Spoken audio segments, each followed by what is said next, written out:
Perusahaan Cina bikin baterai bertenaga nuklir bisa tahan 50 tahun. Sony memperkenalkan headset mixed reality pesaing Apple Vision Pro. Apple mengumumkan acara bertajuk Unleashed yang kemungkinan menjadi ajang untuk memperkenalkan suksesor Apple M1. Hai geng, ketemu lagi sama aku Cikita. Gimana kabar kalian hari ini? Wah, mana nih hujan nih, gak datang sampai sekarang. Harusnya ini musim hujan nih, gimana nih hujan? Hah? Gimana kalian hujan? Hujan? Hampir, sugar daddy. Tapi bohong. Bukan sugar daddy, come here hujannya. Maksudnya aku gitu. So guys, kali ini aku bakal bawain flash news tentang... Ya pokok simak aja sampai habis ya. Aku juga mau ngingetin buat kalian untuk selalu support channel ini dengan cara klik like, komen, subscribe, dan juga share ke teman-teman kalian supaya kalian nggak ketinggalan video-video terbaru dari channel Gadget Gang. Kalau udah, tanpa basa-basi, langsung aja kita mulai videonya. Apple Unleashed akan digelar MacBook Pro terbaru diluncurkan. Usai menggelar acara untuk merilis iPhone 13 series, iPad terbaru, hingga Apple Watch Series 7, Apple bersiap mengadakan acara lainnya di bulan ini. Apple mengumumkan acara bertajuk Unleashed yang kemungkinan menjadi ajang untuk memperkenalkan suksesor Apple M1, MacBook Pro terbaru, sampai AirPods 3. Apple memang tidak menyebutkan mengenai topik acara yang digelarnya pada 18 Oktober mendatang itu. Tapi, melihat kebiasaan Apple, mungkin di acara Unleashed ini Apple akan memperkenalkan generasi terbaru mereka dari komputer Mac. Bisa jadi perusahaan asal Cupertino itu meluncurkan generasi berikutnya dari prosesor Apple M1 berbasis ARM. Asal tahu aja, prosesor Apple M1 dibuat Apple untuk menggantikan chipset Intel yang sebelumnya telah digunakan. Seri M ini dirancang oleh TSMC menggunakan arsitektur 5 nanometer yang efisien serta bertenaga. Selain prosesor baru, Apple mungkin akan mengenalkan mode terbarunya dari komputer Mac. Salah satu seri yang diduga kuat bakal melenggang resmi di acara tersebut adalah generasi terbaru dari MacBook Pro dengan layar 16 inci. Bisa juga Apple AirPods 3. Selain komputer Mac, MacBook Pro terbaru sampai penerus dari prosesor Apple M1, boleh jadi acara Unleashed ini bakal menjadi panggung untuk earphone TWS terbaru yaitu AirPods 3. AirPods 3 mengusung desain yang menyerupai AirPods Pro TWS terbaru ini memiliki batang yang lebih pendek, masa pakai baterai yang jauh lebih panjang, kualitas audio yang ditingkatkan, casing yang dirancang ulang, dan masih banyak lagi.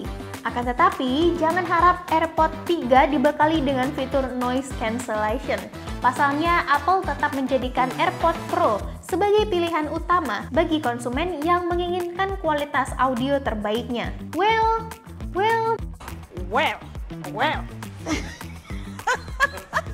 Kumaha barudak? Well, dengan beberapa hari tersisa, kita harus menunggu dan melihat rumor lainnya yang berkaitan dengan acara besar Apple ini. So, kita nantikan aja kabar selanjutnya ya. Next, Duracell rilis powerbank 60.000 mAh, bentuknya mirip baterai raksasa. Wow! Produsen baterai Duracell memperkenalkan dua powerbank terbaru bikinannya, yakni Duracell series M150 dan M250. Wah, kayak energy drink aja ya guys, M150. Kedua powerbank datang dengan bentuk yang cukup unik. Berbeda dari kebanyakan daya pada umumnya, Duracell M150 dan M250 dirancang menyerupai baterai silinder dari Duracell dengan warna coklat dan hitam, tapi berukuran raksasa. Keduanya juga kompak dilengkapi 4 konektor yang terdiri dari 2 USB-C dan 2 USB-A. Bedanya terletak di kapasitas. Duracell M250 memiliki daya tampung hingga 60.000 mAh, sedangkan Duracell M150 25.000 mAh. Dengan daya tampung yang lebih besar, Duracell M250 juga memiliki bobot yang lebih berat, yakni 4,5 pon atau sekitar 2 kg. Sedangkan Duracell M150 sebesar 1,8 pon atau sekitar 800 gram. Seperti layaknya powerbank, pengisian daya ke perangkat dilakukan dengan kabel USB. Duracell M150 dan M250 juga menyediakan QI wireless charging 15 watt di bagian atas yang menyerupai penutup berbentuk lingkaran. Bagian penutup sekaligus alas QI wireless charging ini memiliki ring magnet sehingga ponsel atau tablet yang diisi baterainya bisa menempel tanpa terjatuh. Dengan catatan, perangkat yang bersangkutan juga dibekali magnet. Terdapat juga sebuah ring light yang tingkat kecerahannya bisa diatur di bagian penutup ini. Ring light dinyalakan dengan cara menekan tombol di sisi perangkat untuk digunakan sebagai penerang di kondisi gelap atau lampu darurat saat mati listrik. Dua konektor USB-C di powerbank ini masing-masing sanggup menyalurkan daya hingga 100 watt dan 60 watt. Sementara dua konektor USB-A memiliki keluaran daya masing-masing hingga 18 watt. Di laman resminya, Duracell mengklaim bahwa M250 dapat mengisi daya laptop sebanyak 3 kali, smartphone 15 kali, dan tablet sebanyak 8 kali. Angka sebenarnya tentu akan bervariasi karena kapasitas baterai masing-masing perangkat juga berbeda. M250 juga menawarkan ruang penyimpanan yang bisa diakses dengan mengangkat penutup. Pengguna bisa menyimpan barang seperti earbuds atau kabel di sini. Jika baterai daya bank sudah habis, powerbank dapat diisi kembali dayanya dengan cara diletakkan di atas charging dock 60 watt atau AC adapter yang dihubungkan langsung ke outlet colokan listrik. Pengisian dengan charging dock membutuhkan waktu 5,5 sampai 6 jam, sementara AC adapter memangkas waktunya menjadi kisaran 3 jam saja. Status baterai dapat diketahui dari 5 lampu yang terdapat di bodi powerbank. Jika kelima lampu sudah menyala semua, tandanya baterai sudah penuh. Duracell M150 juga dilengkapi dengan 4 port dengan konfigurasi dan keluaran daya yang sama seperti Duracell M250. Gimana guys, lebih baik beli ini atau cas langsung aja dari pengecasan dan colokan kabel? Atau mungkin kalian mau beli charger yang lebih kecil kapasitasnya? Tulis pendapat kalian di bawah. Next, Sony memperkenalkan headset mixed reality pesaing Apple Vision Pro. Di hari yang sama dengan pengumuman tanggal rilis Apple Vision Pro dalam Consumer Electronics Show atau CES 2024 awal pekan ini, Sony dan Siemens ikut memperkenalkan perangkat headset mixed reality bikinannya sendiri. Perangkat hasil kolaborasi kedua perusahaan itu punya kapabilitas serupa Vision Pro, termasuk micro display OLED 4K yang diklaim berkualitas tinggi, fitur video see-through, serta 6 kamera dan berbagai sensor untuk facial recognition. Namun audiens yang disasar berbeda. Headset mixed reality dari Sony dan Siemens bukan dimaksudkan sebagai sarana entertainment konsumen umum, melainkan untuk profesional seperti engineer dan desainer produk dalam membuat kreasi lewat mixed reality. Mixed reality XR adalah konsep gabungan virtual reality atau VR dan augmented reality atau AR seperti AR, XR. XR menampilkan grafis komputer di dunia nyata, tapi lebih kompleks, seperti VR, dan bisa dimanipulasi dengan menggunakan gestur gerakan tangan, dengan melakukan prototyping atau merancang produk secara visual di lingkungan mixed reality. Prosesnya diklaim bisa lebih cepat dan hemat daya, sesuai dengan kalangan pengguna yang disasarnya. Headset XR bikinan Sony dan Siemens pun datang dengan dua fitur yang tak dimiliki oleh Apple Vision Pro. Pertama, fitur flip up yang memungkinkan bagian layar headset dibuka secara ditekuk ke arah atas seperti visor helm. Ini membuat pengguna bisa beralih antara dunia virtual dan nyata dengan cepat. Cocok untuk mereka yang sering bolak-balik antara layar komputer dan headset seperti para developer aplikasi VR.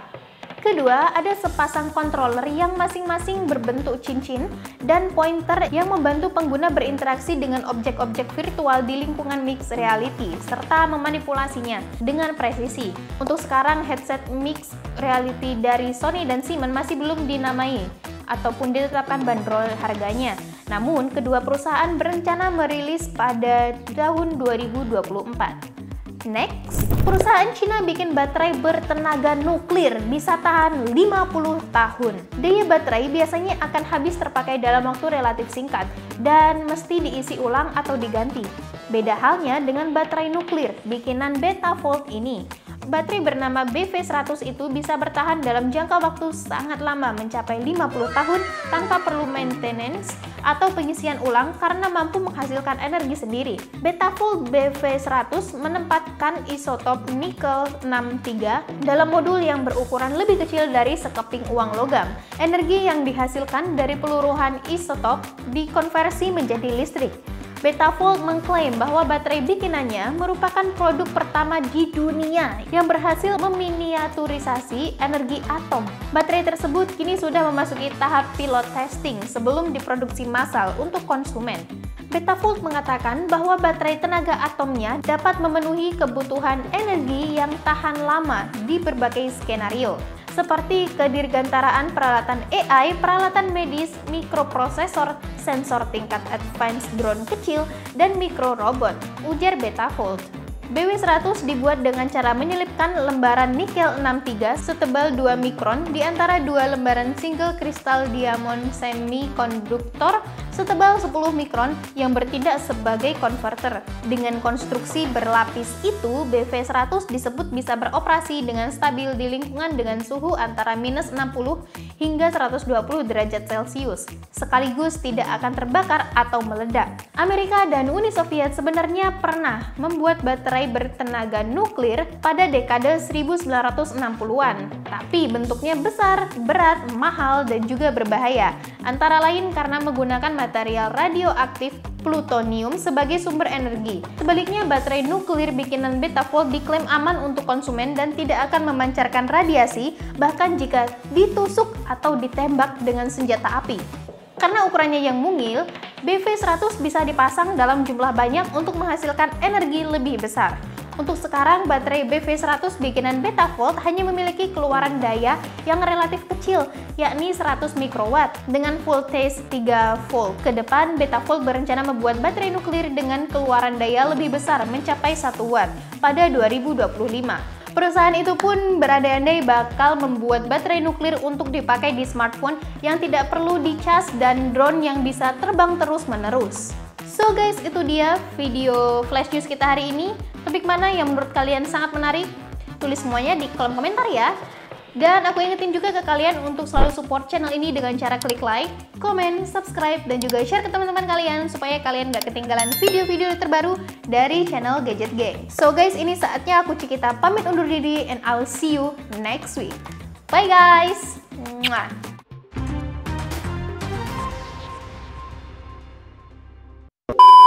Baterai Amerika Serikat dan Universitas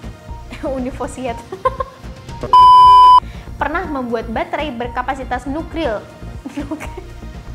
dan berbagai sensor untuk spatial recognition. Dan berbagai sensor untuk spatial recognition. Finally!